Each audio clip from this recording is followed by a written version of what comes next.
Thanks for clicking on the video. I'm Mike. Today I'm going to tell you the ins and outs of the Kia Stinger and why I feel this is the game changer for the brand. All right, let's go.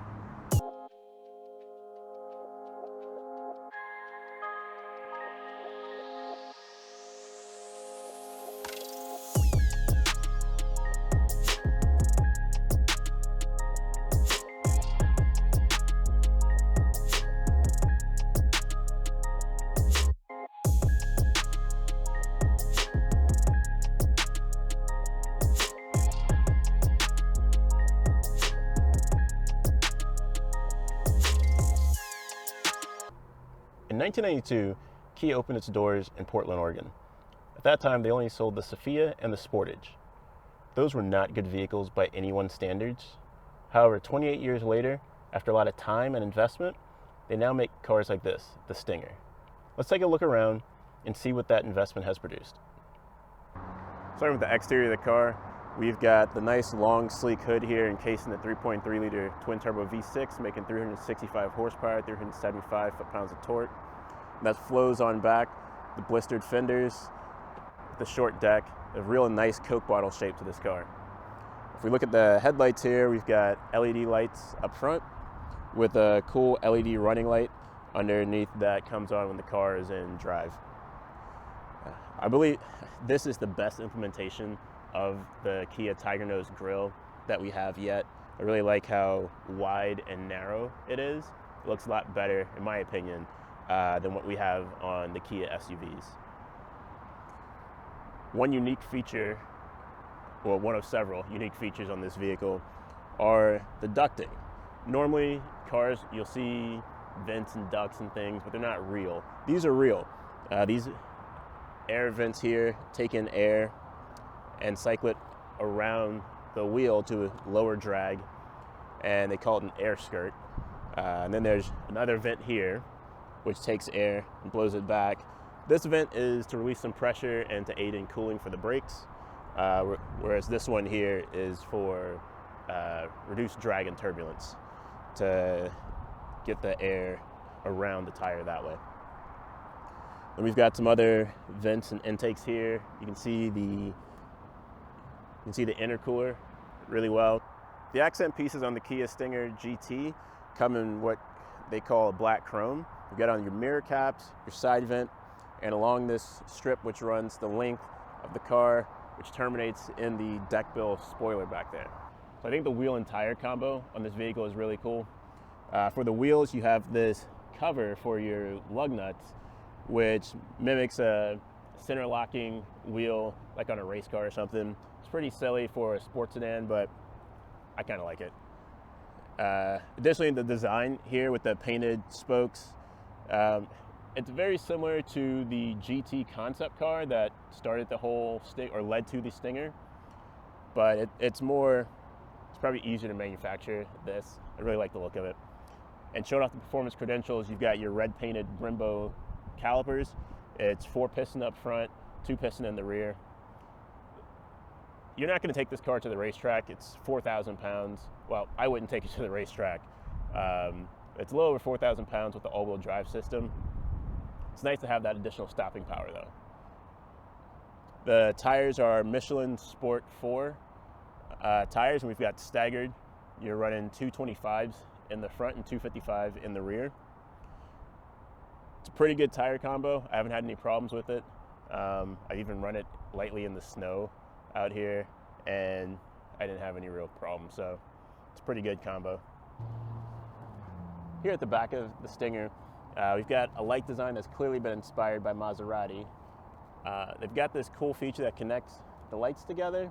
Unfortunately, there's not a light actually in this bar, but I like the way it looks. Kind of brings the whole design together. We've got the duckbill spoiler here, which really adds to the sportiness of the vehicle. I don't know if it adds any actual performance, any downforce. We also have a diffuser back here as well. I don't know if any of this actually aids in true downforce or if it's just in looks, but in the looks department, I think it's pretty good. We've got the Korean market logo here. Normally for the US market, there's a smaller Stinger logo right here, and then you've got your GT and your all-wheel drive badges. Got a quad exhaust back here as well. It's about as real as you're going to get in 2020. The exhaust actually exits a little further forward of this, but if you go and change out to an aftermarket exhaust system, you'll be able to still have that factory look if that's something that you want. All right, let's hop in and see how she drives. Sitting behind the wheel of the Stinger, see that Kia's put together a really good package here. All the materials when you first get in are all soft touch. Everything from the upper door panel where your elbows go, the center console, the lower dash and the upper dash, it's all soft touch. Although in the upper dash they do have fake leather stitching. I believe this is a plastic type material. I don't like how the infotainment screen is just kind of tacked on. It looks like it's tacked on to me. It looks like someone just took an iPad mini and just slapped it up there. I know that a lot of the luxury brands have that, looking at you, Mercedes, but it's just not something that I really like. Functionality-wise, however, it's really good. We'll get to that in a little bit later. The center console, it's pretty good. It's got this big piece of brushed aluminum here. I'm a big fan of that, even if it is kind of cold to touch in the winter at times.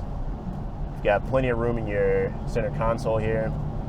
You've got your shifter and everything that's set up right for you to touch. So as the driver, you've got quick access to everything you want. And that includes the controls on the steering wheel as well. You can control pretty much everything on the infotainment from the steering wheel. Your radar, cruise control can all be controlled here if you want to set your distance from the closest setting to the furthest setting. All your audio controls, phone controls, everything is right where you want it.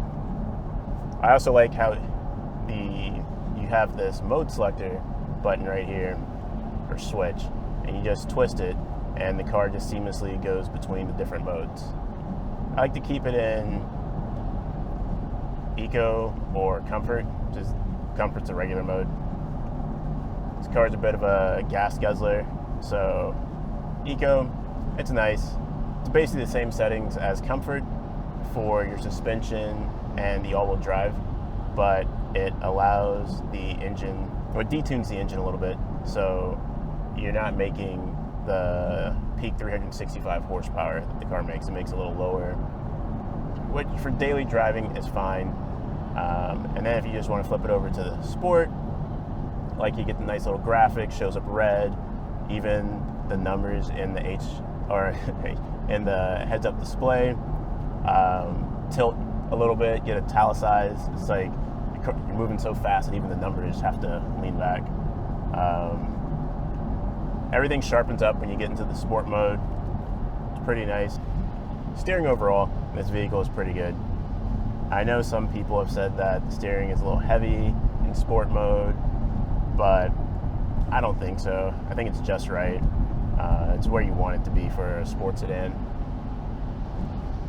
Albert Biermann, who heads up vehicle performance or vehicle dynamics, I'm not sure exactly his current title within Kia. He used to work for BMW and headed up their M division, which makes all the sporty cars we like to talk about from BMW, such as M3, M5. I'm not going to talk about the M4 because that shouldn't exist. But he headed up development on this car, and he has been quoted as saying that he thinks that maybe on development of the Stinger they went a bit too far and the car feels more German than probably it should. I think that's a good thing for any prospective Stinger buyers, because you pretty much have yourself a car where you're paying a little over normal Kia dollars, but for a high performance, let me rephrase that, a high performing sports sedan, something that can definitely rival things like BMW and what Audi have on offer. Maybe not the top of the line stuff as like an RS6 or an RS7, but definitely this is in the same class as say your Audi S vehicles and some of your lower in performance models. So it's 6'4", We've got plenty of room in the vehicle. This car is equipped with the sunroof, so I actually have a little less headroom than I would in the standard non-sunroof Stinger. I think all GT2 trims, however, come with the sunroof, but I've got the seat probably in one of the lower or lowest settings right now, but it's fine. I've got plenty of headroom. You can make plenty of adjustment in where you want the seat. And the steering wheel also is electronically adjustable, so you can move it up, down, fore, aft, things like that. So I've got plenty of room, and as you can see, I've got car seats in the back as well. And I've drive this car around with both my kids in it and their car seats, and I've, like I said, plenty of room for me, plenty of room for them. My wife fits in the car with the car seats, and we've got an infant car seat on behind the passenger seat, and there's still plenty of room. And if any of you have kids, you understand like how big those car seats are, and that can really suck up a lot of room in a vehicle. But the Kia Stinger, plenty of room, no qualms whatsoever. And this vehicle is equipped with with Kia's full safety suite. So you've got lane departure warning, you've got blind spot assist, and it even has lane keep assist. I'm not a huge fan of it, but as you can see, it will hold you in your lane. I should say, it's not that I'm not a huge fan of it, I just don't trust the technology implicitly. So I'm not gonna just drive around with my hands off the steering wheel. I was on a straight stretch there, so there I'm okay, but it will steer you and keep you in your lane. It's got two settings. First setting is just a pretty basic setting, kind of bounces you back and forth, and it'll warn you when you're about to cross over the white line, but the more aggressive setting will actually keep you in the lane. It'll keep you centered in the lane. But again, I'm not really willing to try that. I know there's some people out there who will just let the car drive them. I'm not there yet. And all those warnings or features and things like that, they all appear in the heads-up display. So you don't have to take your eyes off the road much in this vehicle. Everything's just right there in front of you. And speaking of the heads-up display, lots of information displayed there. Like I was saying, with the safety system, it even it will display the speed limit for the road you're on. But I don't believe this is similar to the systems out there that Mazda have, and other car makers have this as well, that will actually read the signs on the road. I believe this is baked in with the GPS in the car, and they've got speed signs programmed in with the GPS, and therefore that comes through the heads-up display. So if there are any roads by you that are newly built, or the speed limits change or whatnot, I do think that will not be reflected in the information displayed on the heads-up display. So it's something to think about. Over time, this may become less and less useful. The Stinger is also equipped with an auto off-on feature, stop start, however you want to say it. I like it. I think if you're going to use this car as a daily driver, it's nice to have, because this twin turbo V6 drinks a lot of gas. Even if you drive it, economically, or as economically as 365 horsepower will allow, I'm averaging somewhere between 18 to 20 miles per gallon in city. If you have a lot of highway in your commute, you'll probably fare better than that. But I like the stop start feature because I don't think it's that intrusive. And if I'm just sitting there idling in traffic, why not have the engine shut off? I don't understand people who just say, oh, it's so annoying when the engine turns off and comes back on. Now, I've been in some vehicles where it's quite abrupt and the vehicle kind of shudders when it happens, but for the most part, I don't think it's a big deal. And any little bit you can do to help the environment, why not? Or at least save a couple of dollars, right? As far as infotainment is concerned, I really like the 8-inch display that's equipped on this vehicle, being the top trim. It's a touch screen, so it's really responsive, but you also have buttons down below where you can activate anything you want. So the radio, media, so that's anything that's connected to Bluetooth or through the aux jack, your climate, your map, your navigation, everything, you got a button for it. You got a volume control, power button. Then you also have a tuning button. These are things that a lot of manufacturers are getting away from. A simple volume knob or tuning knob is great, but also having little buttons here to get into just get to some of the actual features or controlled by the system is helpful, especially when you're driving. That way you don't have to take your eyes off the road and actually look at the screen or something. I don't know. They feel that aesthetically it's more pleasing. Maybe it is, but functionally it's not. I think we're going to see a rollback on this maybe in like the next 5 years. I noticed that like Audi and even Porsche and Mercedes-Benz in their electric vehicles are just going all buttons. And I guess since I'm talking electric vehicles, Tesla also has the same thing.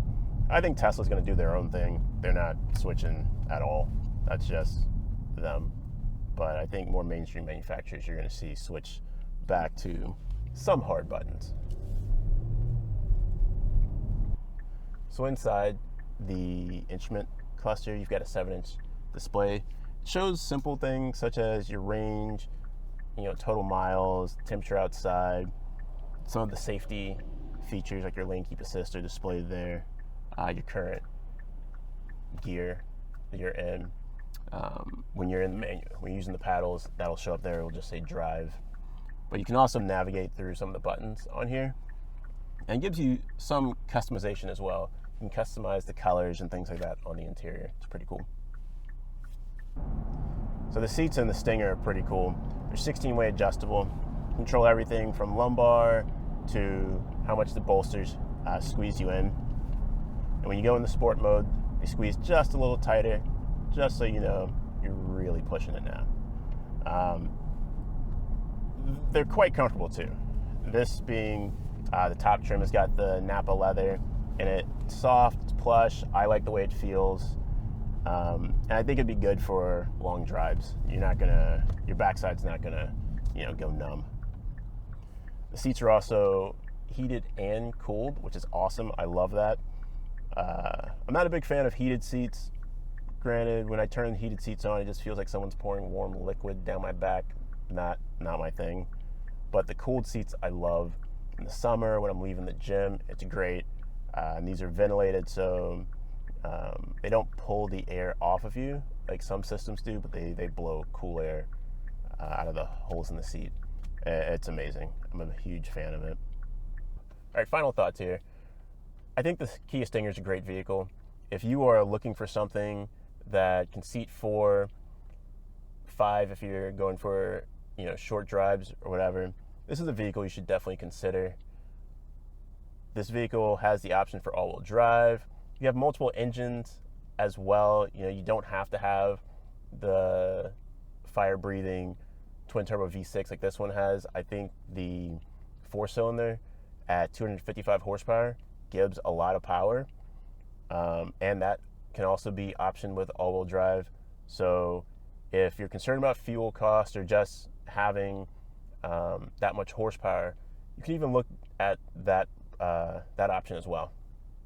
But the Stinger is by far one of the best vehicles you're going to find at this price. You can go and get a BMW, Audi, Mercedes, but at this price, you're not going to get half the options that come in this car.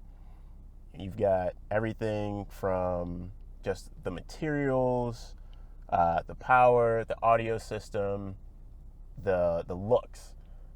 I mean, you're just not going to get that in those vehicles or in those brands at this price.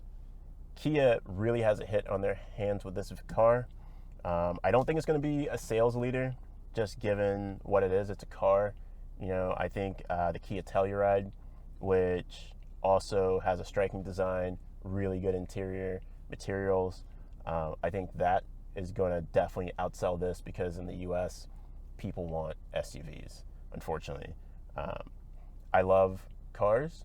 I want more of them. I hope Kia continues to make this car, even if they don't sell tons of them.